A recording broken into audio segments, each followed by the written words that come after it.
अब हम PHP loops के बारे में बात करते हैं। तो लूप में क्या होता है, तो अगर आप कुछ नंबर ऑफ लाइंस कुछ number of lines of code को रिपीट करना चाहते हैं या उनको बार बार ऐड करना चाहते हैं, डिपेंडिंग upon के आपकी कोई सर्टेन कंडीशन जो है वो मीट हो रही है, तो उस केस में आप बजाय इसके कि उन्हीं लाइन ऑफ कोड्स को बार बार कॉपी पेस्ट करते जाएं, उसके बजाय आप लूप्स यूज कर लेते हैं। Loops are used to execute the same block of code again and again as long as a certain condition is true। तो जब तक आपकी वो कंडीशन जिस पे आपने लूप लगाया हुआ है, अगर वो कंडीशन जब तक ट्रू होगी, जब तक वो कंडीशन मीट होती रहेगी, तब तक आपका जो ब्रैकेट्स के अंदर जो कोड लिखा होगा वो तब तक एग्जीक्यूट होता रहेगा। तो पीएचपी के अंदर हमारे पास मुख्तलिफ किस्म के लूप्स होते हैं जिनको हम आगे डिटेल में डिस्कस करेंगे। तो यहाँ पे हम एक ओवरव्यू ले लेते हैं। तो सबसे पहले हमारे पास है while loop. It loops through a block of code as long as the specified condition is true. तो जब तक एक कंडीशन जो है वो ट्रू होगी, तब तक आपका वो जो कोड होगा वो एग्जीक्यूट होता रहेगा। डू वाइल के अंदर क्या होता है, it loops through a block of code once and then repeats the loop as long as the specified condition is true। और for के केस में क्या होता है, loops through a block of code a specified number of times। और इसके अंदर आपका जो ब्लॉक ऑफ कोड है वो एक पर्टिकुलर नंबर ऑफ टाइम्स तक रिपीट होगा। फॉर ईच में क्या होगा, loops through a block of code for each element in an अरे।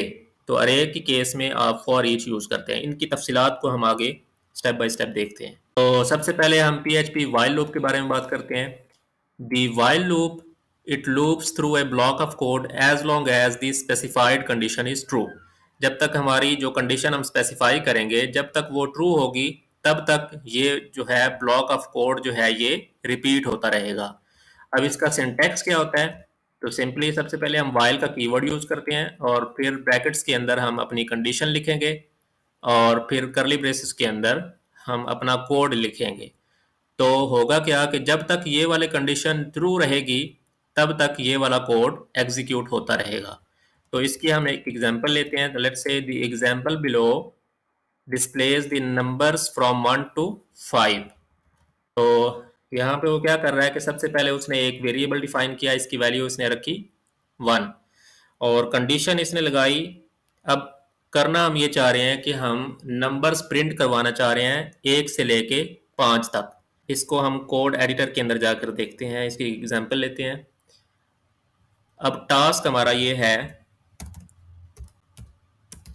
टास्क ये है कि हमने प्रिंट नंबर्स फ्रॉम 1 to 5। तो एक तरीका ये था कि हम सिंपली लिखते एको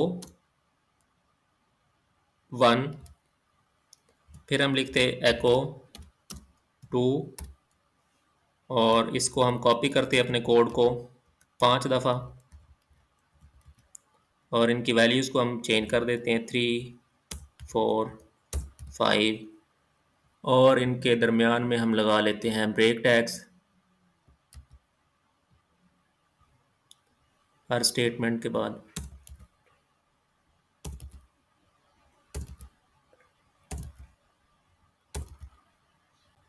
तो अभी अगर हम इसको रिफ्रेश करें सेव करके, तो अब देखिए हमने अपना टास्क तो फुलफिल कर लिया है कि हमने 5 नंबर्स जो हैं 1 to 5, 5 नंबर्स हमने प्रिंट करवा दिए हैं 1 to 5 1 2 3 4 5। लेकिन टास्क तो हमारा कंप्लीट हो गया है, लेकिन हमने क्या किया कि हमें इतनी ज़्यादा लाइंस ऑफ कोड को रिपीट करना पड़ा।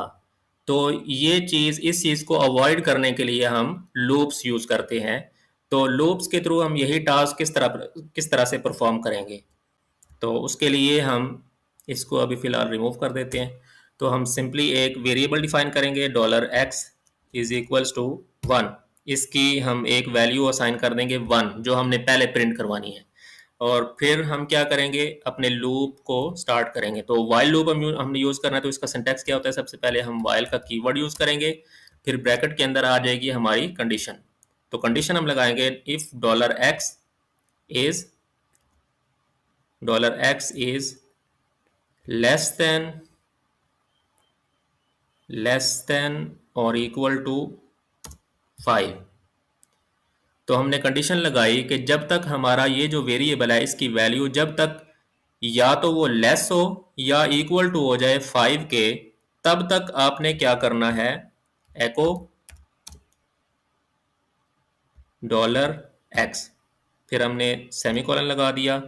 और फिर आपने जब ये स्टेटमेंट आपने एक दफ़ा एग्जीक्यूट कर दी, तो अब इसको हमने $x को आपने कर देना है increment, $x plus plus semicolon. तो अब होगा क्या, सबसे पहले $x की वैल्यू है 1, ठीक है। तो हमारी ये वाली स्टेटमेंट एग्जीक्यूट होगी while $x is less than और इक्वल टू 5, विच मीन्स कि ये वाली कंडीशन जो है अभी करंटली ट्रू है क्योंकि 1 इज लेस देन 5। तो क्या होगा, ये वाली स्टेटमेंट प्रिंट हो जाएगी एको $x, तो यहाँ पे प्रिंट हो जाएगा 1। फिर ये वाली स्टेटमेंट एग्जीक्यूट करने के बाद हमने क्या किया कि $x की वैल्यू को हमने इंक्रीमेंट कर दिया। मीन्स के ये वाली स्टेटमेंट जो है ये इसी तरह ही है, जैसे आप लिखें $x is equals to $x plus 1, ठीक है। तो ये इसी का शॉर्टकट है। तो हमने सिंपली इसको $x प्लस प्लस कर दिया। अब x की वैल्यू क्या हो जाएगी, 2। फिर नीचे आएगा, अब चूंकि ये लूप है तो ये दोबारा ऊपर जाएगा। अब लूप जो है ये तब तक चलता रहेगा जब तक ये वाली कंडीशन फॉल्स नहीं हो जाती। तो अब ये दोबारा यहाँ से ऊपर जाएगा। अब वैल्यू है $x की 2, तो 2 इज लेस देन 5, स्टिल ये कंडीशन ट्रू है, तो ये वाली कंडीशन चलेगी, तो यहाँ पे प्रिंट हो जाएगा 2। फिर नीचे आएगा, इसकी वैल्यू हो जाएगी 3। फिर ये ऊपर जाएगा चूंकि ये लूप है, तो फिर ये कंडीशन चेक होगी। अब स्टिल ये कंडीशन वैलिड है, 3 इज लेस देन 5, तो ये कंडीशन फिर ट्रू है। फिर यहाँ पे प्रिंट हो जाएगा 3। फिर ये नीचे आएगा तो इसकी वैल्यू हो जाएगी 4। अब अगेन ये ऊपर जाएगा, ये कंडीशन को चेक करेगा, स्टिल ये कंडीशन वैलिड है, 4 इज लेस देन 5, तो यहाँ पे ये प्रिंट हो जाएगा 4, क्योंकि 4 इज लेस देन 5 है ना। तो अभी इसकी वैल्यू 4 है, तो यहाँ पे प्रिंट हो जाएगा 4। तो अब नेक्स्ट क्या होगा, इसकी वैल्यू फिर इंक्रीमेंट हो जाएगी, तो इसकी वैल्यू हो जाएगी 5। अगेन ये ऊपर जाएगा, इस कंडीशन को वैलिडेट करेगा। अब 5 इज लेस देन तो नहीं है, ये वाली कंडीशन तो फॉल्स होगी, लेकिन चूंकि हम चेक कर रहे हैं इक्वल टू भी, तो अब 5 इज इक्वल टू 5, तो अभी स्टिल ये कंडीशन वैलिड है, तो यहाँ पे प्रिंट हो जाएगा 5। अब नेक्स्ट टाइम क्या होगा कि इसकी वैल्यू हो जाएगी 6। तो अब जब ये नेक्स्ट टाइम इस वाली कंडीशन को चेक करेगा, तो अब ये कंडीशन फॉल्स हो जाएगी, क्योंकि 6 इज ये लेस भी नहीं है 5 से और इक्वल टू भी नहीं है फॉल्स 5 से, तो ये वाली कंडीशन हो गई फॉल्स। तो यहीं पे ये कोड टर्मिनेट हो जाएगा और नेक्स्ट हम यहाँ पे आ जाएंगे, ठीक है। तो इस तरह से वाइल लूप्स जो हैं ये काम करते हैं। इसको हम वेरीफाई कर लेते हैं, इसको सेव करते हैं Ctrl+S, और हम इसको पेज को रिफ्रेश करते हैं। तो अभी ये देखें, ये 1 2 3 4 5 यहाँ पे प्रिंट हो चुके हैं। यहाँ पे आप ब्रेक टैग्स भी ऐड कर सकते हैं।